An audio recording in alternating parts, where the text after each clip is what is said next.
और आप लोगों का भी हक नहीं बनता है इस तरीके से किसी को रोकने का।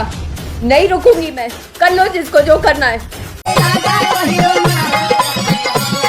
प्रिया सुहानी के टैलेंट देखकर अक्षरा सिंह के छाती फट चुका है।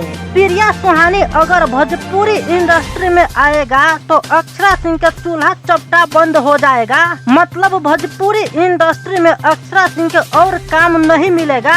इसी डर से प्रिया सुहानी के टैलेंट देखकर जलने लगी है।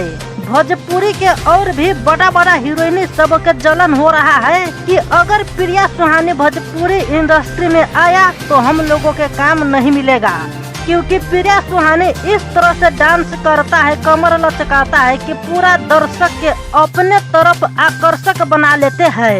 इसी डर से भोजपुरी के बड़ा बड़ा हीरोइन सब के अभी छक्का छूट रहे हैं कि अगर प्रिया सुहानी भोजपुरी इंडस्ट्री में आया तो हम लोगों के खैर नहीं रहेगा। इससे भी बड़ा बात तो ये है, खेसारी लाल वादा किया है कि जब तक मैं प्रिया सुहानी के हीरोइन नहीं बनाऊंगा तब तक मैं किसी के साथ काम नहीं करूंगा। मतलब तब तक के लिए भोजपुरी के और हीरोइन सब के इंतजार करना पड़ेगा खेसारी लाल के साथ काम करने के लिए। देखिए अब प्रिया सुहानी कब तक खेसारी लाल के साथ काम करेगा और कितना दिन तक अक्षरा सिंह के इंतजार करना पड़ेगा।